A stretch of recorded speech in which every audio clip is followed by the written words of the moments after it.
block elements. F block elements are otherwise known as inner transition elements. എന്തുകൊണ്ട് inner transition elements എന്ന് പറയുന്നത്? F subshell electron add ചെയ്യുന്നത് outermost shell അല്ല, അതിന്റെ ഉള്ളിൽ കിടക്കുന്ന penultimate shell അല്ല, അതിന്റെ ഉള്ളിലെ inner penultimate shellലെ F ഓർബിറ്റൽസിലേക്കായിരിക്കും ഇലക്ട്രോൺസ് ആഡ് ചെയ്യുന്നത്. അതുകൊണ്ടാണ് അതിനെ inner transition elements എന്ന് പറയുന്നത്. F block elements lanthanoids ഉണ്ട്, actinoids ഉണ്ട്. ഫസ്റ്റ് നമ്മൾ lanthanoids ആണ് നോക്കുന്നത്. Lanthanoids means from cerium to lutetium. lanthanum എന്ന് പറയുന്ന എലമെന്റിന് ശേഷം വരുന്ന 14 elements cerium to lutetiumസിനാണ് lanthanoids എന്ന് പറയുന്നത്.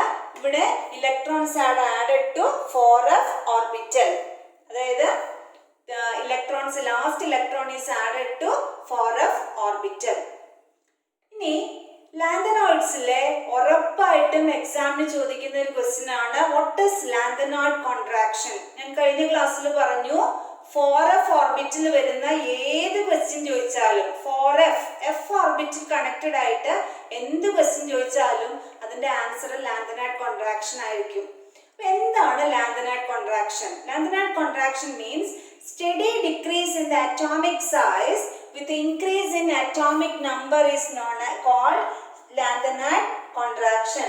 The steady decrease in the atomic size or ionic size of the lanthanoid with increase in the atomic number. നമ്മൾ D ബ്ലോക്കിന്റെ കേസിൽ പറഞ്ഞു അറ്റോമിക് സൈസ് നോർമലി ലെഫ്റ്റിൽ നിന്ന് റൈറ്റിലേക്ക് പോകുമ്പോൾ ആറ്റത്തിന്റെ സൈസ് കുറഞ്ഞാണ് വരുന്നത്. പക്ഷേ ഡി ബ്ലോക്കിന്റെ കേസിൽ നമ്മൾ പറഞ്ഞു അത് സ്റ്റഡി ഡിക്രീസ് അല്ല, ഒരു ആദ്യം കുറഞ്ഞു, പിന്നെ കോൺസ്റ്റന്റ് ആയിട്ട് നിന്നു, പിന്നെ സ്ലൈറ്റ് ഇൻക്രീസ് എന്ന് നമ്മൾ ഡി ബ്ലോക്കിൽ പഠിച്ചതാണ്. പക്ഷെ ലാന്തനോയിഡ്സിന്റെ കേസിൽ ലെഫ്റ്റ് റൈറ്റ് നമ്മൾ എടുക്കുകയാണെങ്കിൽ, അതായത് ലാന്തനോയിഡ്സ് എന്ന് പറയുന്ന ഏതാണ്? ലന്താനം ടു ലുത്തീഷ്യം ആണ്. അപ്പം ലെഫ്റ്റിൽ നിന്ന് റൈറ്റിലേക്ക് പോകുമ്പോൾ ലന്താനത്തിൽ നിന്ന് സീറിയം, സീറിയത്തിൽ നിന്ന് പ്രൊമത്തീഷ്യം, അങ്ങനെ ഓരോന്നിലേക്ക് വരുമ്പോഴത്തേക്കും സെമേറിയം, യൂറേപ്പിയം, ഗഡ്ലീനിയം, ടെർബിയം, അങ്ങനെ ഓരോന്നിലേക്ക് പോകുമ്പോഴും ലെഫ്റ്റിൽ നിന്ന് റൈറ്റിലേക്ക് ഓരോ എലമെന്റ് കഴിയുമ്പോഴും ആറ്റോമിക് സൈസ് ഒത്തിരി സൈസ് കുറയുന്നില്ല, സ്ലൈറ്റ് 0.1 0.2 ഒക്കെ ഡിഫറൻസ് വരുള്ളൂ. ചെറുതായിട്ട് ആറ്റോമിക് സൈസ് കുറയുക തന്നെ ചെയ്യും. അപ്പൊ ഇങ്ങനെ ലെഫ്റ്റിൽ നിന്ന് റൈറ്റിലേക്ക് പോകുമ്പോൾ ആറ്റോമിക് സൈസ് കുറഞ്ഞേ വരികയുള്ളൂ, ഒരിക്കലും കൂടില്ല. അങ്ങനെ സ്റ്റഡി ഡിക്രീസിന്റെ ആറ്റോമിക് സൈസിനെ പറയുന്നതാണ് ലാന്തനോയിഡ് കോൺട്രാക്ഷൻ. ഇനി എന്താണ് ലാന്തനോയിഡ് കോൺട്രാക്ഷൻ? ലാന്തനോയിഡ് കോൺട്രാക്ഷൻ എന്ന് പറഞ്ഞാൽ നമുക്കറിയാം എഫ് ഓർബിറ്റൽസിലേക്കാണ് ഇലക്ട്രോൺസ് ആഡ് ചെയ്യുന്നത്. അപ്പൊ ഈ എസിന്റെ ഷേപ്പ് നമുക്കറിയാം സ്പെറിക്കൽ, പിയുടെ ഷേപ്പ് ഡംബൽ, ഡിയുടെ ഷേപ്പ് ഡബിൾ ഡംബൽ, എഫിന്റെ ഷേപ്പ് നമ്മൾ പറയുന്നത് ഡിസ്റ്റോർട്ടഡ് സ്ട്രക്ചർ എന്നാണ് പറയുന്നത്. അതായത് ഇവർക്ക് ഒരു ഡിസ്റ്റോർട്ടഡ് സ്ട്രക്ചർ ആയതുകൊണ്ട് ഡിയുടെ കേസിൽ നമ്മൾ പറഞ്ഞു ഡിയുടെ ഇന്നർ പെനാൾട്ടിമേറ്റ് ഷെല്ലിലേക്ക് ഇലക്ട്രോൺസ് ആഡ് ചെയ്യുമ്പോൾ ഔട്ടർമോസ്റ്റ് ഷെല്ലിലെ ഇലക്ട്രോണും ന്യൂക്ലിയസും തമ്മിലുള്ള അട്രാക്ഷൻ ഇവർ സ്ക്രീൻ ചെയ്യുമെന്ന് നമ്മൾ ലാസ്റ്റ് ക്ലാസ്സിൽ പഠിച്ചത്. അതായത് ന്യൂക്ലിയസ് ഷെല്ലുകൾ ഇങ്ങനെ വന്നു, ഇത് ഔട്ടർമോസ്റ്റ് ഷെല്ലാണെങ്കിൽ ഇവിടെ ഈ ഇതിനകത്തുള്ള ഇലക്ട്രോൺസ് ഈ ന്യൂക്ലിയസും ഔട്ടർമോസ്റ്റ് ഷെല്ലിലെ ഇലക്ട്രോണിനെയും മറച്ചു പിടിക്കുന്നു എന്ന് നമ്മൾ പറഞ്ഞു. പക്ഷെ എഫിന്റെ കേസിൽ, അതായത് ഇതിനകത്തേക്കാണ് ഇലക്ട്രോൺ ആഡ് ചെയ്യുന്നതെങ്കിൽ ഈ എഫിന്റെ ഷേപ്പ് ഡിസ്റ്റോർട്ടഡ് ആയതുകൊണ്ട് എഫിന് ഈ ന്യൂക്ലിയസും ഔട്ടർമോസ്റ്റ് ഷെല്ലിലുള്ള ഇലക്ട്രോണും തമ്മിലുള്ള അട്രാക്ഷനെ മറച്ചു പിടിക്കാൻ പറ്റില്ല. സ്ക്രീനിങ് എഫക്റ്റ് അവർക്കില്ല. അപ്പോൾ സ്ക്രീൻ ചെയ്യാൻ ഇവിടെ ആരും ഇല്ല എന്നുണ്ടെങ്കിൽ ന്യൂക്ലിയസും ഔട്ടർമോസ്റ്റ് ഷെല്ലും തമ്മിലുള്ള അവരെ ആരും മറച്ചു പിടിക്കുന്നില്ല. അപ്പോൾ ഔട്ടർമോസ്റ്റ് ഷെല്ലിലുള്ള ഇലക്ട്രോണും ന്യൂക്ലിയസും തമ്മിൽ അട്രാക്ഷൻ ഉണ്ടാവില്ലേ? അപ്പൊ എന്താ വരുന്നത്? ഈ ലെഫ്റ്റിൽ നിന്ന് റൈറ്റിലേക്ക് പോകും തോറും ഓരോ എലമെന്റിൽ നിന്ന് അടുത്ത എലമെന്റിലേക്ക് പോകുമ്പോൾ ഓരോ ഇലക്ട്രോൺ ആഡ് ചെയ്യുകയാണ്. ഓരോ ഇലക്ട്രോൺസ് ആഡ് ചെയ്യും തോറും ന്യൂക്ലിയർ ചാർജ് കൂടുകയാണ്. ന്യൂക്ലിയർ ചാർജ് കൂടുന്തോറും എന്ത് വരും? ഇവരുടെ ചാർജ് കൂടുകയാണ്. ഇവിടെ 10 ആളെ ഉണ്ടായിരുന്നുള്ളൂ വലിക്കാൻ, 15 ആളെ ഇങ്ങോട്ട് വലിക്കാനുണ്ടെങ്കിൽ ഇങ്ങോട്ട് വലിക്കുന്നതിന്റെ അട്രാക്ഷൻ കൂടില്ലേ? അപ്പൊ ഓരോ ന്യൂക്ലിയർ ചാർജ് കൂടും തോറും ഇവിടെ സ്ക്രീനിങ് എഫക്റ്റ് ഇല്ലാത്തത് കൊണ്ട് ഔട്ടർമോസ്റ്റ് ഷെല്ലിലെ ഇലക്ട്രോണും ന്യൂക്ലിയസും തമ്മിൽ അട്രാക്ഷൻ കൂടി കൂടി വരും. അട്രാക്ഷൻ കൂടും തോറും എന്ത് പറ്റും? ഈ ഇലക്ട്രോൺസ് കൂടുതൽ കൂടുതൽ അടുത്ത് വരും, സൈസ് കുറഞ്ഞു വരും. അപ്പം ഇതാണ് ലാന്തനൈഡ് കോൺട്രാക്ഷൻ അല്ലെങ്കിൽ സ്റ്റഡി ഡിക്രീസ് ഇൻ അറ്റോമിക് സൈസിന് റീസൺ എന്ന് പറയുന്നത്. Lanthanide contraction means what? Steady decrease in atomic size. Atomic size കുറയെ മാത്രമേ ചെയ്യുള്ളൂ ലെഫ്റ്റിൽ നിന്ന് റൈറ്റിലേക്ക്. എന്തുകൊണ്ട് കുറയുന്നു? ഈ ലാന്തനൈഡ് കോൺട്രാക്ഷനിൽ last electron is added to four F orbital. F ഓർബിറ്റലിന്റെ ഷേപ്പ് ഡിസ്റ്റോർട്ടഡ് ആയതുകൊണ്ട് അവർക്ക് സ്ക്രീനിങ് എഫക്റ്റ് ഇല്ല. സ്ക്രീനിങ് എഫക്റ്റ് ഇല്ലാത്തത് കൊണ്ട്, ഒരു സ്ക്രീൻ അവിടെ വെക്കാത്തത് കൊണ്ട് ന്യൂക്ലിയസും ഔട്ടർമോസ്റ്റ് ഷെല്ലിലുള്ള ഇലക്ട്രോണും തമ്മിൽ ആരും സ്ക്രീൻ ചെയ്യാത്തത് കൊണ്ട് അട്രാക്ഷൻ കൂടി കൂടി വരും. അട്രാക്ഷൻ കൂടും തോറും ന്യൂക്ലിയസിനോട് കൂടുതൽ കൂടുതൽ അടുത്ത് വരും, സൈസ് കുറയും. This is lanthanide contraction. So the reason for lanthanide contraction is f orbital is having distorted structure, so its shielding effect is very poor. Since its shielding effect is very poor, the attraction between the valence electron and the nucleus is increasing one by one, thereby atomic size decreases. Next is consequences of lanthanide contraction. Very very important. First consequence for lanthanide contraction is separation of lanthanoids is difficult. എന്ന് പറഞ്ഞാൽ നമ്മൾ പറഞ്ഞു lanthanide contraction കാരണം size കുറയും. പക്ഷേ എസിന്റെ കേസിലോ പിയുടെ കേസിലോ പോലെ സൈസ് ഒരു ഫാസ്റ്റ് ആയിട്ട് സൈസ് കുറയുന്നില്ല. 0.1-ന്റെയോ 0.2-ന്റെയൊക്കെ കുറയുള്ളൂ. അപ്പോൾ ആറ്റോമിക് സൈസിന് വലിയ വ്യത്യാസമൊന്നും ഇല്ല. ഇപ്പൊ എക്സാമ്പിൾ ആയിട്ട് 2.1 സെന്റിമീറ്റർ ഉള്ള ഒരു ക്യൂബ് എടുത്തു, ഒരു ബോളും എടുത്തു. 2 സെന്റിമീറ്റർ ഉള്ള ഒരു ബോൾ എടുത്തു, 1.9 സെന്റിമീറ്റർ ഉള്ള ബോൾ എടുത്തു. പെട്ടെന്ന് നോക്കുമ്പോൾ എന്താണ്, അതിന്റെ സൈസിന് വലിയ വ്യത്യാസമൊന്നും നമുക്ക് കാണാൻ പറ്റില്ല. വളരെ സ്ലൈറ്റ് ആയിട്ടുള്ള വ്യത്യാസമേ അവരേ ഉള്ളൂ. അപ്പം ആ എല്ലാ ബോളും കൂടെ നമ്മൾ ഒരു പാത്രത്തിനകത്ത് മിക്സ് ചെയ്ത് കഴിഞ്ഞാൽ ഈ സൈസ് വളരെ വ്യത്യാസം കുറവായതുകൊണ്ട് അവരെ നമുക്ക് അതിൽ നിന്ന് പെറുക്കിയെടുക്കാനായിട്ട് സോർട്ട് ചെയ്യാനായിട്ട് പാടായിരിക്കും. അതായത് ബോൾ വളരെ ചെറുതാണെന്ന് വിചാരിക്കുക. അപ്പം ചെറിയ ബോളിന്റെ സൈസ് വളരെ വളരെ ഡിഫറൻസ് വളരെ കുറവേ ഉള്ളൂ എങ്കിൽ ഓരോ ബോളും അതിൽ നിന്ന് സെപ്പറേറ്റ് ചെയ്യാനായിട്ട് പാടാണ്. ഇതുപോലെ ലാന്തനോയിഡ്സിന്റെ സൈസ് ലെഫ്റ്റ് ടു റൈറ്റ് കുറയുന്നുണ്ടെങ്കിലും ആ കുറയുന്ന അറ്റോമിക് സൈസ് വളരെ ചെറുതായിട്ട് അറ്റോമിക് സൈസ് കുറയുന്നുള്ളൂ. അപ്പം ലാന്തനോയിഡ്സ് എന്ന് പറയുന്നത് ഭൂമിയുടെ അടിയിൽ നിന്ന് നമ്മൾ എടുക്കുമ്പോൾ ഒരു ലാന്തനോയിഡ് അല്ല കിട്ടുന്നത്, മിക്സ്ചർ ഓഫ് ലാന്തനോയിഡ്സ് ആയിരിക്കും കിട്ടുന്നത്.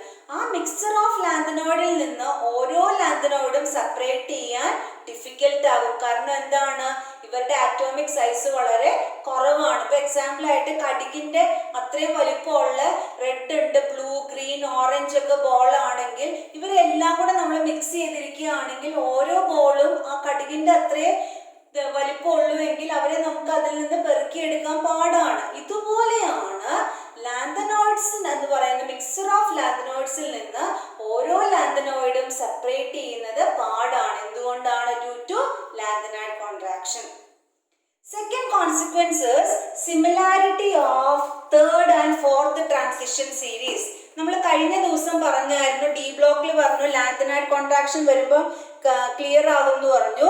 ഇവിടെ നോക്കുക, ലന്താനം എന്ന് പറയുന്ന എലമെന്റിന് ശേഷം ഇവിടെ വരുന്നതാണ് 14 എലമെന്റ്സ് ലാന്തനൈഡ്സ്.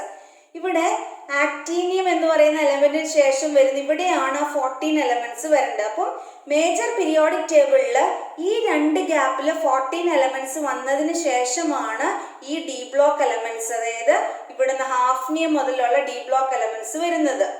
അപ്പോൾ ഈ ലാന്തനൈഡ് കോൺട്രാക്ഷൻ ഇവിടെ ഉള്ളത് കൊണ്ട്, എന്താ ലാന്തനൈഡ് കോൺട്രാക്ഷൻ? ഈ സ്ക്രീനിങ് എഫക്റ്റ് ഇല്ലാത്തത് കൊണ്ട് ഇവർക്ക് ഔട്ടർമോസ്റ്റ് ഷെല്ലിലുള്ള ഇലക്ട്രോൺസിനെയും ന്യൂക്ലിയസും തമ്മിൽ അട്രാക്ഷൻ കൂടി സൈസ് കുറയുന്നു, അവർക്ക് സ്ക്രീൻ ചെയ്യാൻ പറ്റുന്നില്ല.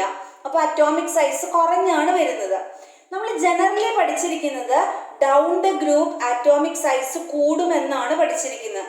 അങ്ങനെയാണെങ്കിൽ സിർക്കോണിയത്തിന്റെ അടിയിൽ വരുന്നതാണ് ഹാഫ്നിയം, നിയോബിയത്തിന്റെ അടിയിൽ വരുന്നതാണ് ടെൻറ്റാലം.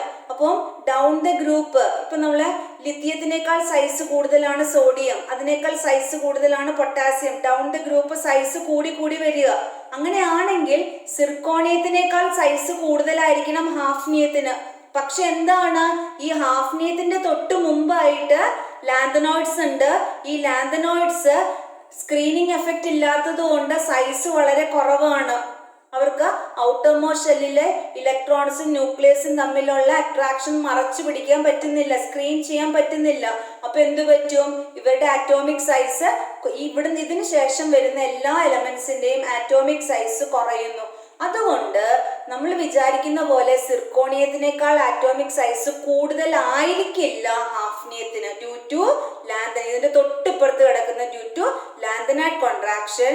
We expecting that hafnium is having more atomic size than zirconium, but zirconium and hafnium has almost similar size. അതുപോലെ തന്നെ നിയോബിയത്തിന്റെ അടിയിലാണ് ടെൻറ്റാലം കിടക്കുന്നത്. അപ്പൊ താഴേക്ക് വരുമ്പോ ആറ്റോമിക് സൈസ് കൂടുകയാണ് ചെയ്യേണ്ടത്. പക്ഷേ നിയോബിയത്തിന്റെ തന്നെ സൈസാണ് ടെൻറ്റാലത്തിന് ഓൾമോസ്റ്റ്. എന്തുകൊണ്ടാണ്, ഈ ടെൻറ്റാലം എന്ന് പറയുന്നത് ലാന്തനൈഡ്സിന് ശേഷം വരുന്നതല്ലേ. അപ്പൊ ആറ്റോമിക് സൈസ് കുറഞ്ഞു. അപ്പോൾ ഇവിടെ സിർക്കോണിയം, ഹാഫ്നിയം, നിയോബിയം, ടെൻറ്റാലം പോലെവരുടെ കേസിൽ നമ്മൾ എക്സ്പെക്ട് ചെയ്യുന്നത് ആറ്റോമിക് സൈസ് കൂടാനാണ്. പക്ഷെ they are having almost same atomic size due to lanthanide contraction. And the third consequence is basicity. അതായത് ലന്തായം ടു ലുത്തീഷ്യം, നമ്മൾ ലെഫ്റ്റിൽ നിന്ന് റൈറ്റിലേക്ക് ലാന്തനൈഡ്സ് പോകുമ്പോൾ അതിന്റെ കോവലൻ ക്യാരക്ടർ ഇൻക്രീസ് ചെയ്യും. Covalent character left to right increase ചെയ്യുമ്പോൾ അതിന്റെ ബേസിക് സ്ട്രെങ്ത് കുറഞ്ഞു വരും. അപ്പോൾ LaOH thrice is having more basic character than LuOH thrice due to lanthanide contraction. So what are the three consequences of lanthanide contraction? First one, separation of lanthanoids from the mixture is very difficult. Second consequence, similarity of third and fourth transition series. We expect that down the group atomic size should decrease. So zirconium is having smaller size than hafnium, but zirconium and hafnium, niobium and tantalum is having almost similar size due to lanthanide contraction.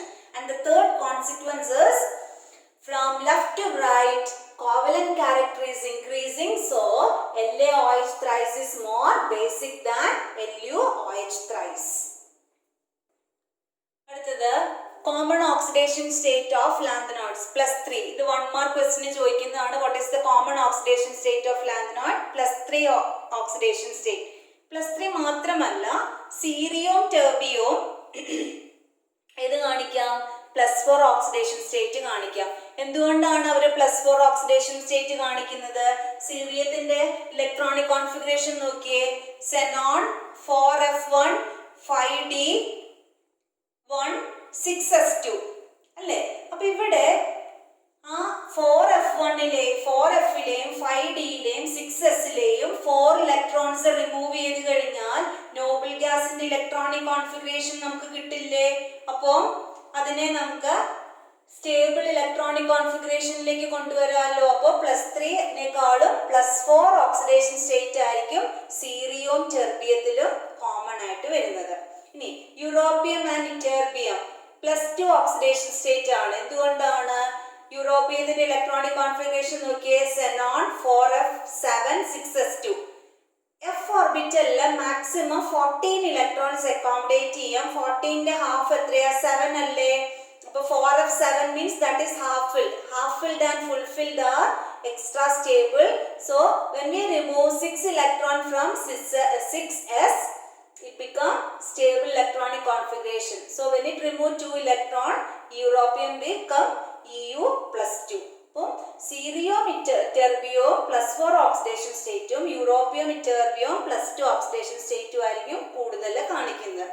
ഇനി സീറിയത്തിന്റെയും ടെർബിയത്തിന്റെയും +4 oxidation സ്റ്റേറ്റിലുള്ളവര് they are good oxidizing agent and EU2+ and YB2+ are good reducing agent.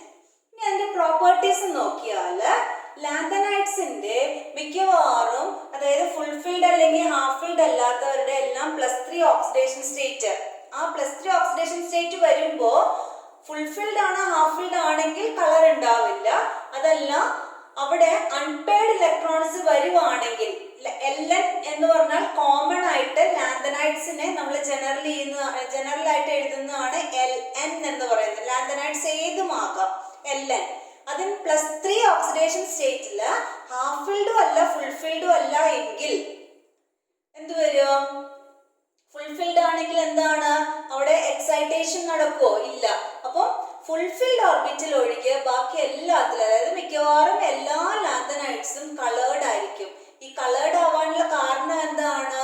Due to FF transition. അപ്പം Ln3+ല് most of them are coloured because due to FF transition. അപ്പോൾ fulfilled അല്ലാത്ത unpaired electron എവിടെയെങ്കിലും വരികയാണെങ്കിൽ അവിടെ എല്ലാം lanthanides coloured ആയിരിക്കും. അതിന് റീസൺ FF ട്രാൻസിഷൻ. ഇനി എന്താണ് FF ട്രാൻസിഷൻ എന്ന് പറഞ്ഞാൽ എല്ലാ F ഓർബിറ്റലിന്റെയും എനർജി ലെവൽ സെയിം ആയിരിക്കില്ല. നമ്മൾ DD കണ്ടുപിടിച്ച പോലെ തന്നെ ചെറിയ എനർജി ഗ്യാപ്പ് വ്യത്യാസം ഉണ്ടാകും. അപ്പോൾ ലോവർ ലെവലിൽ നിന്ന് ഹയർ ലെവലിലേക്ക് എക്സൈറ്റ് ചെയ്ത് കഴിയുമ്പോൾ ഹയർ എക്സൈറ്റഡ് സ്റ്റേറ്റിൽ അവർ അൺസ്റ്റേബിൾ ആയിരിക്കും. They have a tendency to come back to its original position.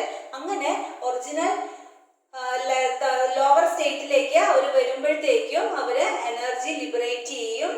അത് അങ്ങനെയാണ് അവർക്ക് കളർ കിട്ടുന്നത്. അപ്പം ഒരു F ഓർബിറ്റിൽ നിന്ന് വേറൊരു F ഓർബിറ്റിലേക്ക് പോകുന്നതുകൊണ്ടാണ് അവിടെ FF ട്രാൻസിഷൻ എന്ന് പറയുന്നത്. അപ്പൊ മിക്കവാറും എല്ലാ ലാന്തനൈഡ്സും വിത്ത് +3 oxidation state R coloured except if they are completely filled.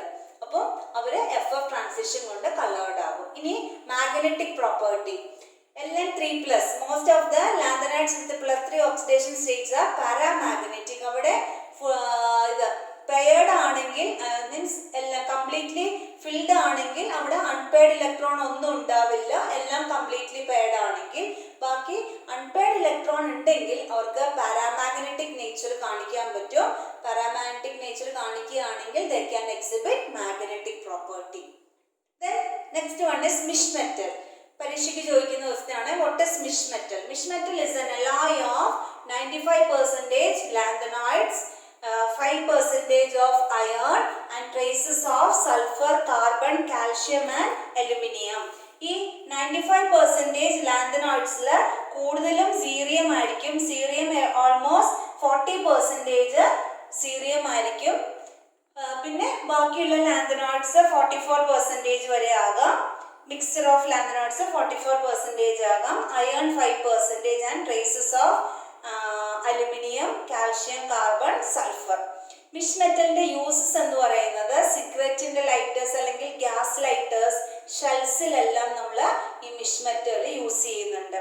ഇനി ലാന്തനൈഡ്സിന്റെ വേറെ യൂസ് എന്ന് പറയുന്നത് ലാന്തനൈഡിന്റെ സീറിയത്തിന്റെ compound ceric sulphate that is used as an oxidising agent in volumetric analysis. Volumetry ചെയ്യുമ്പോൾ, ടൈട്രേഷൻ ചെയ്യുമ്പോൾ സീറിക് സൾഫേറ്റ് ഒരു ഓക്സിഡൈസിങ് ഏജന്റ് ആയിട്ട് യൂസ് ചെയ്യുന്നുണ്ട്.